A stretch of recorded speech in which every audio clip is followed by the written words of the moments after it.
राजधानी दिल्ली में आगामी 16, 17, 18 बागेश्वर धाम के कथा का आयोजन हो रहा है जो शहादरा के सीबीडी कोर्ट में है। मैं इस वक्त उसी ग्राउंड में मौजूद हूं जहां आने वाले 3 दिनों में इस कथा का आयोजन होना है। श्री राम हनुमान संवाद करके इस पूरे कथा का जो आयोजन है, आप देखिए सामने तस्वीरों में आपको ये मंच नजर आएगा। यहीं पर कल से इस कथा का आयोजन है और साथ ही ये वही पंडाल है जहां पर ये कथा होनी है। आपको हर तरफ यहाँ पर तैयारियां नजर आएंगी। पंडाल लग चुका है, चेयर कुर्सी लगने की शुरुआत हो गई है। यहाँ पर पुलिस प्रशासन भी बिल्कुल चौकन्नी नजर आ रही है क्योंकि जाहिर सी बात है कल से कथा का आयोजन है, तो ऐसे में तैयारियां आज ही दुरुस्त कर लेना बेहद जरूरी है। इस पर ज्यादा जानकारी के लिए हमारे साथ जुड़ रहे हैं इस पूरे कथा संवाद के मुख्य आयोजक धर्मेंद्र सिंह जी। सर, क्या कुछ तैयारियां हैं कल से, क्योंकि आज हम देख सकते हैं कल से शुरुआत है और एक बड़ी संख्या में लोगों के आने की उम्मीद रहती है, तो क्या खास तैयारियां की आप लोगों ने? देखिए, सबसे पहले मैं बता दूं कि इस पूरे कार्यक्रम का आयोजन इंटरनेशनल सिद्धाश्रम शक्ति सेंटर के द्वारा किया जा रहा है, जिसका मैं दिल्ली प्रदेश का अध्यक्ष हूं और इस कथा का मुख्य आयोजक हूं। तैयारी की जहां तक हम बात करते हैं तो आप देख ही सकते हैं कि पुलिस व्यवस्था चाक चौबंद है। मुख्य मंच का काम हमारा पूरा हो चुका है। पब्लिक के सेफ्टी सिक्योरिटी के लिए तमाम व्यवस्थाएं हो चुकी हैं। सारे सिक्योरिटी गेट्स तैयार हैं, कैमरास तैयार हैं, उनके खाने पीने के लिए अन्नपूर्णा भवन पूरी तरह तैयार है और 3 दिवसीय कथा के लिए हम अपने आयोजन को लेकर एकदम रेडी हैं। अच्छा, क्या खास तैयारियां की? जैसे आपने बताया कि सिक्योरिटी गेट्स बनाए गए, बड़ी संख्या में लोग आएंगे, तो कितने गेट्स हैं, किस गेट से किस तरीके से एंट्री होगी और पुलिस प्रशासन का आप लोगों को कितना सहयोग मिल रहा है? देखिए, जैसा कि आप देख रहे होंगे 10 मिनट पहले लोकल पुलिस की पूरी टीम यहाँ पर थी। अभी ट्रैफिक वाले डीसीपी साहब के साथ बैठे हुए हैं, वो अपनी टीम को पूरा मॉनिटर कर रहे हैं। पुलिस का डे 1 से हमको पूरा सहयोग मिला है। पुलिस ने जितने भी एंट्री एग्जिट पॉइंट बनाए हैं उनके पुलिस वाले वहाँ खड़े हैं, हमारे वॉलंटियर्स भी वहाँ पर खड़े हैं, एक बाउंसर्स की टीम भी खड़ी है, बाबा जी की पर्सनल सिक्योरिटी भी रहेगी। तो सुरक्षा व्यवस्था को लेकर मेरा विश्वास है कि पूरी तरह चाक चौबंद रहने वाली है। कितने गेट बनाए गए हैं आम लोगों के लिए? क्या गेट है, क्योंकि कुछ बड़े लोग भी आएंगे, तो ऐसे में कितने गेट बनाए गए हैं आप लोगों की तरफ से? देखिए, इसमें आम और खास कोई नहीं है, केवल वीआईपी सुरक्षा की दृष्टि से उनको अलग रखना पड़ता है। बाकी जनता के लिए 16 गेट हैं यहाँ पर एंट्री करने के लिए, जो अपने आप में एक बड़ी संख्या है और 8 इमरजेंसी एग्जिट हमने बनाए हैं पूरे पंडाल के अंदर। और पंडाल के बाहर की भी आप अगर व्यवस्था देखेंगे, वहां पर भी बैगेज स्कैनर से लेकर डीएफएमडी से लेकर पर्सनल सिक्योरिटी से लेकर सुरक्षा के पूरे इंतजाम है। अच्छा, ये जो पंडाल आपने काफी भव्य बड़ा पंडाल नजर आ रहा है, इसमें बैठने कितने लोगों की संख्या है, कितने लोगों के आने की उम्मीद आप लोगों की तरफ से? देखिए, आप जरा जानते हैं कि बागेश्वर सरकार आज के समय में बहुत पॉपुलर है, बहुत प्रचलित है, तो भीड़ तो लाखों की संख्या में आती है, नो डाउट।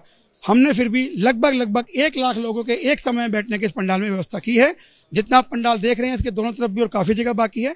इसके अलावा बाहर भी जनता रहेगी, उसमें भी हमने एलईडी बड़ी स्क्रीन लगाई है ताकि वो भी बाबा जी के मुखारविंद से उनकी वाणी का आशीर्वाद ले सके। अच्छा, रात को रुकने के लिए, क्योंकि दूर दूर से लोग आते हैं, तो ऐसे में बहुत बड़ी संख्या वो भी होती है जो रात को पंडाल में ही रुकती है या आसपास रुकती है, तो ऐसे में उनके खाने पीने, उनके रहने का क्या व्यवस्था है?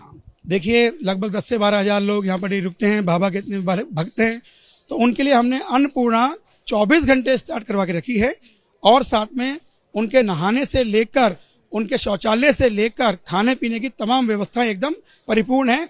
एक दिन के अंदर 50 से 55 हजार लोगों को प्रसाद मिलेगा, ऐसी व्यवस्था हमने अन्नपूर्णा में करके रखी है। इसके अलावा जो वॉलंटियर्स और सेवादार लोग हैं जो अपना निस्वार्थ भाव से भोजन, पानी, चाय वितरित करेंगे, वो संख्या अलग से है। एक आखिरी सवाल है कि 3 दिनों का कार्यक्रम है, 16, 17, 18।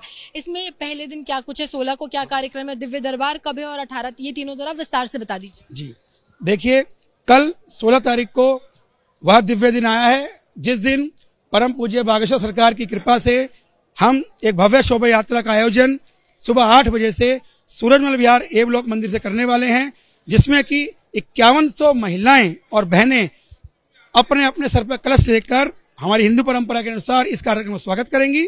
उसके पश्चात दोपहर 2 बजे से परम पूज्य बागेश्वर बाबा जी, परम पूज्य राजेश्वर जी के द्वारा दीप प्रज्वलित करके इस कार्यक्रम की शुरुआत होगी और श्री राम संवाद, जैसा कि हमारा शीर्षक है, इस शीर्षक के द्वारा कार्यक्रम को संपादित किया जाएगा।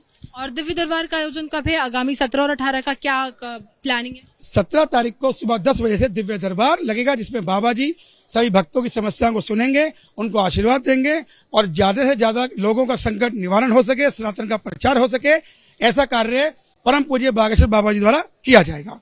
18 तारीख इस कथा का आखिरी समापन दिवस होगा, जिस दिन भारतवर्ष के लगभग 15 बड़े मुख्य संत यहाँ पर अपनी वाणी से तमाम लोगों को संबोधित करेंगे, धर्म का प्रचार करेंगे और एक महान संत समागम यहाँ पर 18 तारीख को आपको देखने को मिलेगा, जो मेरी अब तक की याददाश्त के हिसाब से पूरे भारतवर्ष में कहीं पर भी नहीं हुआ। तो वो भी एक बड़ा विशेष दिन रहने वाला है। और मेडिकल को लेकर आप लोगों ने, क्योंकि इतनी बड़ी भीड़ है, इतने ज्यादा लोग आएंगे और इतना बड़ा पंडाल है, तो ऐसे में मेडिकल को लेकर के क्या खास तैयारी आप लोग की तरफ से की गई? जैसा कि मैंने आपको बताया, हमारे 8 एंट्री गेट हैं। हर एंट्री गेट पर हमें सरकारी विभाग से भी और हमारे वॉलंटियर हॉस्पिटल से भी एक एम्बुलेंस, 2 उसमें general physicians, 4 nurse with stretcher with all equipments हमने वहां पर स्थापित किए हैं। तो ये आपने मुख्य आयोजक धर्मेंद्र सिंह को सुना, जिन्होंने विस्तार तौर पे बताया कि क्या कुछ खास तैयारियां। हम आपको एक बार अपनी तरफ से तस्वीरें दिखाते हैं, तो आप एक बार इस पूरे पंडाल को देखिए और समझ पाइए कि काफी बड़ा पंडाल बनाया गया है। सामने बिल्कुल खुला रास्ता है, जहां पर लोगों के आने जाने की बिल्कुल रास्तों को बनाया गया ताकि आने जाने वाले लोगों को कोई खास दिक्कत ना हो। सभी पूरे पंडाल को कई हिस्सों में आप देखिए, आपको रेलिंग के माध्यम से इसको अलग अलग हिस्सों में डिवाइड किया गया है, बांटा गया है, जिसके माध्यम से भी लोग अलग अलग तरीके से बैठ सकेंगे। बिल्कुल सामने में, यानी कि मेरे विपरीत दिशा में, ये सामने मंच है जहां पर कई सीसीटीवी कैमरास लगे हैं सिक्योरिटी के माध्यम से। वो आने जाने का उसका रास्ता अलग पीछे से, क्योंकि जाहिर तौर पे वहां पे बागेश्वर सरकार की वहां से एंट्री होगी, तो ऐसे में भीड़ दूसरी तरफ नियंत्रित रहे और सामने जो उनके सिक्योरिटी है या उनका सिक्योरिटी को ध्यान में रखते हुए वो अलग रास्ता है। पूरे पंडाल में तकरीबन 1 लाख लोगों के बैठने की क्षमता के साथ इसको बनाया गया है। बाहर भी कई लोगों के बैठने के लिए चटाई या फिर कालीन बिछाए गए हैं, ताकि जब भीड़ इस पूरे पंडाल से बाहर हो जाए, अनियंत्रित हो जाए, तो ऐसे में उनको बाहर बैठने के लिए भी जगह मिल सके। साथ ही इसके ठीक बगल में एक अलग से पंडाल भी बनाया गया है, जहां पर खाने पीने और लोगों के रहने का, जो रात को रुकना चाहते हैं या जो वक्त से पहले आ जाएं, उनके रुकने के भी खास इंतजाम किए गए हैं। कुल 16 गेट है यहाँ पर आने के लिए लोगों को और 18 एग्जिट पॉइंट जहां से लोग अपनी मर्जी से जा सकते हैं। 3 दिनों का कार्यक्रम है, 16, 17, 18, जिसमें 16 तारीख को इसकी शुरुआत होगी कलश यात्रा के साथ। वहीं 17 को दिव्य दरबार लगेगा और 18 को इसका समापन होगा। इसके साथ ही 3 दिनों का ये कार्यक्रम 18 तारीख को खत्म हो जाएगा। तो ये पूरी तैयारियां हैं दिल्ली के शाहदरा में सीबीडी ग्राउंड में होने वाले 3 दिवसीय राम हनुमान संवाद, जो कि बागेश्वर बाबा यानी कि बागेश्वर धाम के द्वारा, यानी कि उनकी पूरी टीम के द्वारा यहाँ पर होना है। कैमरा पर्सन धर्मेंद्र झा के साथ मेघा उपाध्याय, एबीपी न्यूज, दिल्ली।